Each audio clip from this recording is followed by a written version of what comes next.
I am the face of Black maternal health.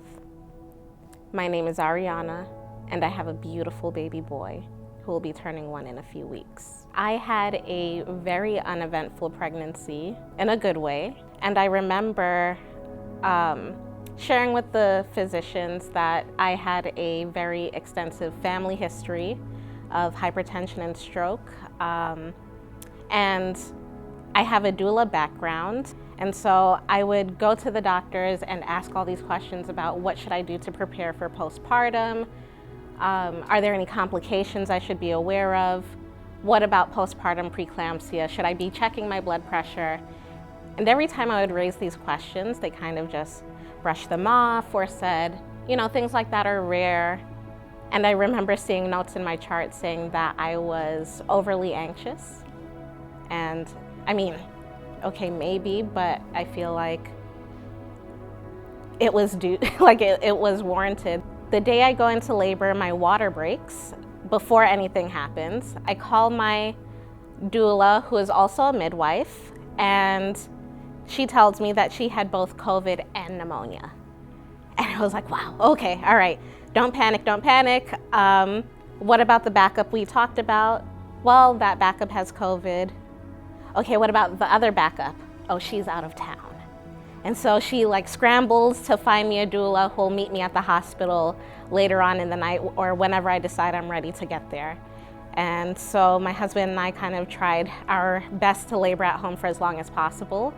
But I started having these contractions that were so intense. And I just remember not being able to breathe and going, okay, all right, this is way more intense than any of us had anticipated. Let's just go to the hospital right away. And I feel like that's when everything just kind of started to go downhill.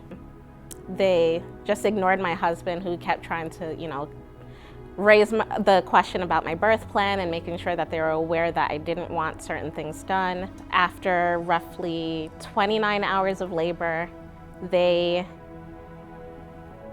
said that I needed a C-section. In the OR, they get me in there and prep me for the C-section, and I'm just laid there on the table in this freezing, sterile OR, and they never check on me. They never say, hey mom, you're doing great, or hey mom, this is taking a little longer than we discussed. No discussion whatsoever.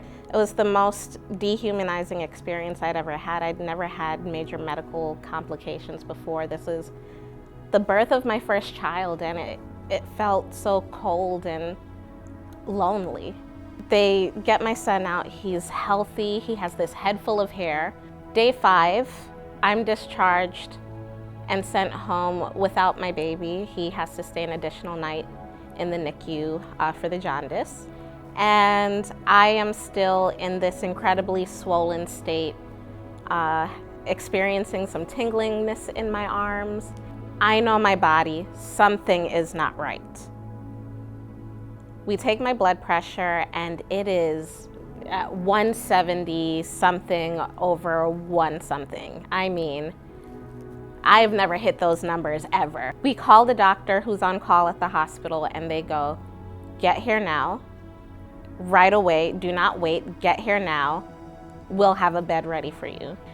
And they did a bolus of whatever blood pressure medication to get me to come down at least a bit, and then they start the magnesium drip right away. There was no test for preeclampsia or anything. At that point, they just needed to get me stable, and I then spend the worst 24 hours of my life. The headache is out of this world.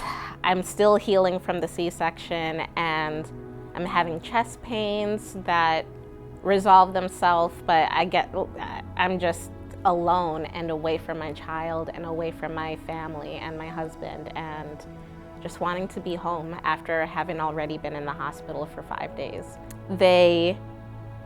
At the end of the 24 hours, my blood pressure comes down enough where they feel comfortable sending me home. They write me a prescription for blood pressure medication and say, take this, I think once a day, maybe, and follow up with your OB. you're your doctor. And that was it. I got sent home. After my postpartum preeclampsia episode, it's a funny thing. You start to talk to other mothers and about their experience, and I started to meet more women who had episodes of postpartum preeclampsia. And it was just really striking to me that these were women at different stages of motherhood who all had this experience, and it started to sound like it wasn't rare, it just wasn't being treated, it wasn't caught. I believe that Black mothers deserve joy when they're welcoming a new life into this world. I feel that everyone should have safety and security and feel comfort when they're in labor at the most vulnerable parts of your life. And I just want to make sure that I continue to share that message, that despite my experience, I still believe that this is meant to have joy in every step of the way, even in the scary parts, and you should have support for that. My name is Aryana. I am the face of Black maternal health.